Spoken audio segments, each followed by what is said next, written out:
Yogari lost his oldest brother, Anthony Jook, to gun violence in Memphis. According to reports, Jook Gotti and their mother were at a funeral in Memphis. As soon as the ceremony ended, Gotti took off right away because of the weather. Jook, on the other hand, was planning on staying in town for a couple of more days. And apparently they were at a restaurant and they got shot in a car with the mother inside. And apparently, Duke got shot several times, 10 times to be exact. Yo Gotti's mama. I just want y'all to know that part. When they got to shooting, when dude ran up and started busting and everything like that and getting big Jook, yeah, Yo Gotti's mama opened up the door and ran away. They almost killed Yo Gotti's mama. I just want y'all to know that part.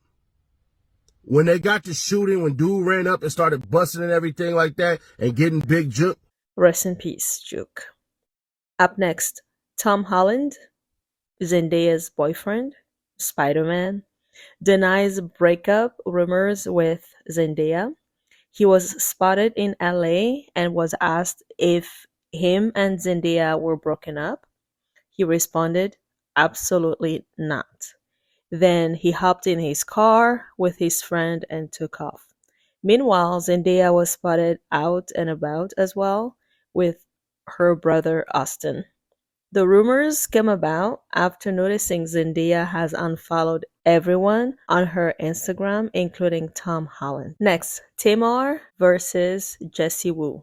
So Tamar and Jessie Woo work together on the Dish Nation show. Jessie Woo has opened up about Tamar's menace towards her and her friend over her fiance, J.R. Robinson.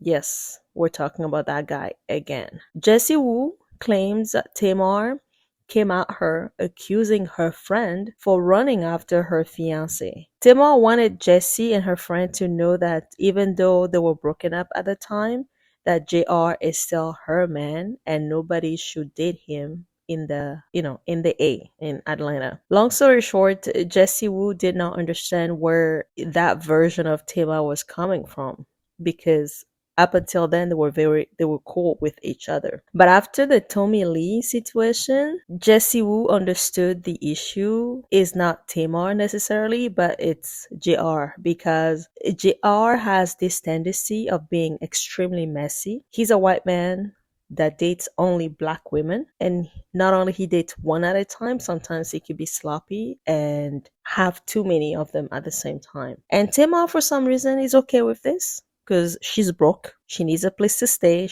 So Tamar is putting up with this guy. That's about it. So as messy as JR is, Tamar will put a fight with a sister for this guy. So Jessie Woo doesn't get it. She doesn't understand why Tamar is going through all this trouble for this guy. But now Jessie Woo definitely read Tamar up and down several times, and we don't know how they would be working together at this point because of this tension. But we know that Jessie is very professional and she's gonna show up and kiki, even though she's not that cool with Tamar any longer. In case you're wondering what happened with Tommy Lee and Tamar, go ahead. We have a video about this. Get you up to speed and come back and rewatch this video. Up next. So Bravo hasn't contacted the girls yet and presented them with a contract. All of them are still waiting to receive that contract impatiently. So Candy, he's very pissed right now that she hasn't received her contract, and she's wondering what's going on. And we know Candy is rich. She has several jobs, but the thing is, working on the Real Housewives of Atlanta is her easiest gig ever. It's the easiest check of all the checks that she gets. So she doesn't want to commit to other projects, knowing that she would return on the Real Housewives of Atlanta and having to juggle the scheduling and not being able to show up at the Real Housewives of Atlanta and get her easy check. So that's what she's being angsty about. So the words on the street is that Bravo wants to shake things up a little. Maybe some women from the previous season might not return. Which ones will it be? We have no idea just yet. Everything will be decided last minute as it seems. Do y'all think last year's cast is returning in full? Or do you think they will let some people go? And if so, who do you think might be gone this season? Comment below. Love and Marriage Huntsville cast members Lewis and Tiffany Whitlow are leaving the show to focus on their marriage. Now, on a much more heated topic, there's a new hater around the block, and his name is Steven Jackson from the podcast All the Smoke. Steven Jackson is jealous of Shannon Sharpe because Shannon managed to get an interview with Cat Williams. Not only he managed to get an interview with Cat Williams, the interview went viral, competing with the Joe Rogan of it all. Everybody has something to say about Shannon's interview skills, but we all can agree that the interview was organic, it was fun to watch, it was entertaining AF, regardless of Shannon Sharpe not being a journalist.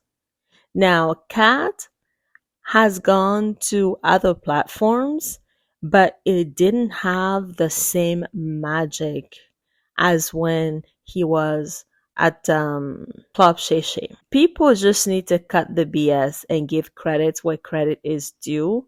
Now, we're not saying Shannon was perfect in asking those questions, but for what it is, the interview was organic, and if like the flow was easy to follow. Shannon is humble by all the success that he's had in his podcast since he got in, and we don't think he shouts out loud on the roof bragging about anything that he's accomplished thus far, though he has the accolades to do so. So basically, Steven Jackson said, and we're paraphrasing, he said that Shannon Sharpe doesn't have a show. Shannon Sharpe didn't do a good job at the interview. He's saying that Steven Jackson, they have the connections to be able to welcome Cat Williams. And if they had had Cat Williams on their platform, they wouldn't have allowed Cat Williams to read those 7 to 8 comedians that Cat read on Shannon Sharpe's platform. This is what Shannon Sharpe said. We didn't know Shannon Sharpe could clap back, but definitely did a good job. Take a listen to what he said. I don't criticize anybody because the way I look at it, Ocho, everything I saw my brother do, I said I can do it. Right. You know why? Because he lived in the same house I lived in. He got rained on just like I did. He had to go outside to the woods to go to the bathroom just like I did. So hell, if he went to college, why can't I? If he go to the NFL, why can't I? So if I see you guys do something, you do it. You're damn right. I believe I can do it. And you wonder why. You wonder why you only have limited success. You think you having success, but think about how much more success you could have if you got that envy, that jealousy, and that hate out your heart. Look at this. I got this out the mud. I came from the trenches, and you got more hate in your heart with all that you got, that you've been blessed with so much, and all you do is hate on a man that you think better. How about get better? Create better content. I'm going to tell you this, and I'm going to leave it alone, Ocho. Yes, sir. And this for everybody that's out there. You preach it right now. Just because you're first to do something, that don't mean you're the best at it. Listen to me again, chat. Just because you're first, that doesn't mean you're the best. Because a lot of times people think, well, I was first. That don't mean you're the best. Come on now. So Roger Bannister was the first man to break the 4-minute mile. Is he the best mile of all time? Absolutely not. Nope.